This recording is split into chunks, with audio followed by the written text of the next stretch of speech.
இறைமகன் இயேசு கிறிஸ்துவில் மிகவும் பிரியமான சகோதர சகோதரிகளே, நண்பர்களே, குழந்தைகளே, பெற்றோரே, பெரியோரே, இந்த நாளை ஆண்டவர் நமக்கு தந்து நம்மை ஆசீர்வதிக்கின்றார். அவருக்கு நன்றி சொல்லுவோமா? அன்பு தெய்வமே, இந்த அதிகாலை வேளையிலே எங்களுக்கு புதிய நாளை தந்து, புதிய இறைவார்த்தையை தந்து, ஒரு வாழ்க்கையை தந்து எங்களை நீர் ஆசீர்வதிக்கும் போது உம்மை போற்றி புகழ்ந்து ஆராதிக்கின்றோம். உமக்கு நன்றி கூறுகின்றோம். ஆண்டவரே, எங்களோடு இரும்.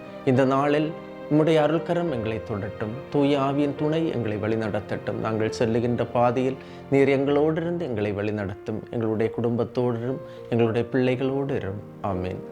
அன்புமிக்கவர்களே, இன்றைய நாளிலே நாம் தியானிப்பதற்காக எடுத்துக்கொண்ட இறைவார்த்தை எரேமியா புத்தகம் 1ஆம் அதிகாரம் 9-19 இறைவார்த்தைகள். ஆண்டவர் தம் கையை நீட்டி என் வாயை தொட்டு என்னிடம் கூறியது, இதோ பார், என் சொற்களை உன் வாயில் வைத்துள்ளேன். எரேமியாவினுடைய வாயில் கடவுள் தன்னுடைய வார்த்தையை வைக்கின்றார். அவருடைய நாவை தொட்டு அசுத்த உதடுகள் கொண்ட நான் என்று சொல்லும் போது, மானிடா, அசுத்த உதடுகள் கொண்டவன் என்று நீ சொல்லாதே அப்படின்னு சொல்லிட்டு தன்னுடைய கரங்களை நீட்டி அவருடைய வாயில் தன்னுடைய சொற்களை வைத்துள்ளார். வேற எங்கேயும் வைக்கல, தலையில வைக்கல, கையில வைக்கல, தொண்டையில வைக்கல, அவருடைய நாவில் வைத்தார். வங்கியில் பணம் வைப்பு தொகையாக வைப்பது போல அவருடைய நாவில் தன்னுடைய வார்த்தையை வைத்தார். ஏனென்றால் நாவிலிருந்துதான் நல்ல நல்ல வார்த்தைகள் புறப்பட்டு மற்றவரை வாழ வைக்கின்றது.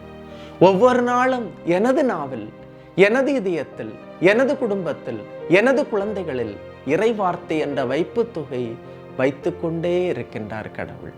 அந்த இறைவார்த்தை எனது குடும்பத்திற்கு அடித்தளமாக, முதுகெலும்பாக இருக்கின்றது. எரேமியா இறைவாக்கினரின் வாயை தொட்டு தனது சொற்களை வைத்தபோது அதனால் அவருக்கு என்ன பயன் விளைந்தது? அதில் கிடைத்த பயன் என்ன? அவர் எப்படிப்பட்டவராக மாறினார்? இறைவார்த்தை 19, அவர்கள் உனக்கு எதிராக போராடுவார்கள், எனினும் உன்மேல் வெற்றி கொள்ள மாட்டார்கள். அவர்களால் இயலாது, ஏனெனில் உன்னை விடுவிக்க நான் உன்னோடு இருக்கிறேன். சகோதரனே, நமக்கு இறைவார்த்தை கிடைப்பது எவ்வளவு மேலான ஆசீர்வாதம்!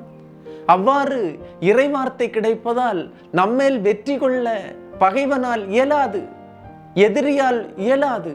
எதிரி எவ்வளவுதான் போராடினாலும் வெற்றி அடைய முடியாது. காரணம், நம்மை விடுவிக்க கடவுள் நம்மோடு இருக்கிறார்.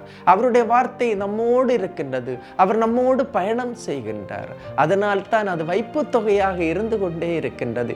யார் யாரெல்லாம் அந்த இறை வார்த்தையை ஒவ்வொரு நாளும் சேகரிக்கின்றார்களோ, அதை தனதாக மாற்றுகின்றார்களோ, அவர்களுக்கு இறைவனின் உடனிருப்பு கிடைக்கும். கடவுள் அவர்களோடு பயணம் செய்வார்.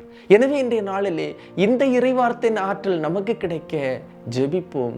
அன்புமிக்கவர்களே, எரேமியாவின் வாயை தொட்டு தனது வார்த்தையை வைத்த கடவுள் இன்று என்னையும் தொடுகின்றார்.